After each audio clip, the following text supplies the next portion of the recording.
One of the most common questions we get asked is the key difference between THC and CBD. Both are molecules found in cannabis and hemp plants and are just two of over 100 other compounds called cannabinoids that all serve different functions within the body. We'll dive deeper into specific cannabinoids in the next episode, but for this video, we're just going to talk about those two, THC and CBD. They're the ones in the spotlight most often because they've quite literally spent so much time under a microscope being researched by scientists. And that research has pointed to just how compatible both can be with our bodies. Hi, I'm Matt with Lazarus Naturals, and today we're going to be discussing THC and CBD.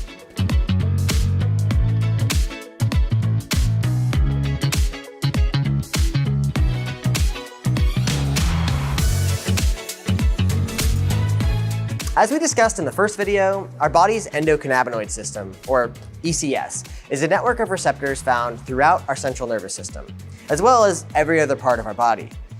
Essentially, its job is to tell some key background processes what to do to help keep us balanced, or homeostatic.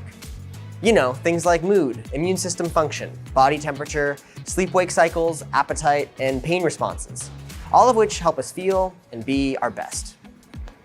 But in order for this system to accomplish its mission, it depends on chemical messengers in the form of endocannabinoids, endo meaning within, produced naturally by our bodies. These are released by our body when things need to get moving and bind to cannabinoid receptors to help inform our bodies what to do. One example is anandamide, a neurotransmitter released when we go through rigorous exercise. Known as the bliss molecule, it was named after the Sanskrit word ananda, meaning supreme joy. Our bodies use it to keep our mental state in check while they're dealing with stress. THC bonds to that same receptor, and this is where cannabinoids like CBD and THC really come into play. THC is a phytocannabinoid, phyto meaning plants, that is a lot like anandamide. This is part of the reason that an influx of THC causes you to feel euphoric or blissful. Both THC and CBD can bind to our endocannabinoid receptors and mimic our natural endocannabinoids, allowing them to work with the ECS in order to get things done, but in different ways. You may have already guessed the primary difference between THC and CBD, which is that THC will get you high and CBD will not. THC is considered psychoactive, meaning that it affects the mind. Although from a technical standpoint, it's worth pointing out that CBD is also considered psychoactive as it affects your mental state. So a better distinction would be that CBD differs from THC in that it is non-intoxicating. However, you'll still frequently see on the internet non-psychoactive mentioned in reference to CBD. Now you know.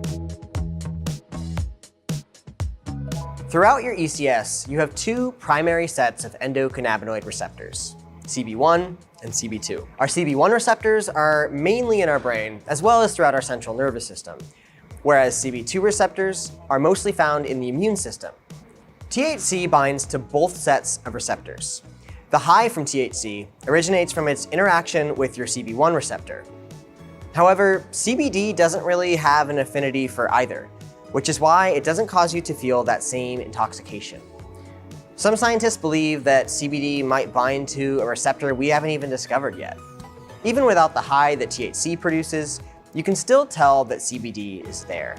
The stimulation of the ECS helps to promote more balanced moods, which may in turn promote better sleep. Maybe even more importantly, it helps to reduce the ability of the body to signal pain or anxiety responses. THC, however, does bind to both receptors, and because of the high that comes with it, it affects your perception. So THC may make you feel euphoric or pain-free, even though your ECS is still releasing signals of inflammation and pain. Its mind-altering effects are extremely helpful when chronic pain causes a lack of appetite or difficulty sleeping. You know what they say, mind over matter.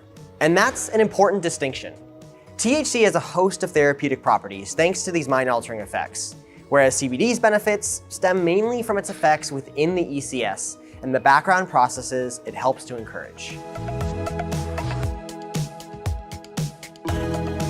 But how did these two compounds come to light, and which came first? CBD was unknowingly first discovered way back in 1940 by a British chemist named Robert S. Kahn. In his research, he mistook a partial CBD molecule for CBN. 2 years later, chemist Roger Adams was able to isolate CBD, making it the first isolated cannabinoid.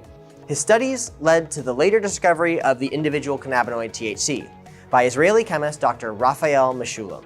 It was Mechoulam who identified and named anandamide in the early 90s. Despite numerous studies in the last 60 years identifying positive impacts of CBD, especially for those dealing with epilepsy, the potential for research lost a lot of momentum when cannabis was made a Schedule I drug in 1971. That, coupled with the stigma of cannabis and cannabis users pushed by the federal government and law enforcement, set the potential for scientific discovery and understanding of CBD and our ECS decades behind where it could be today. But with cannabis legal in so many states now, the capacity for large-scale CBD research is growing rapidly. The same goes for THC. It is very quickly becoming evident the major roles both cannabinoids are playing in improving the lives of people across the world.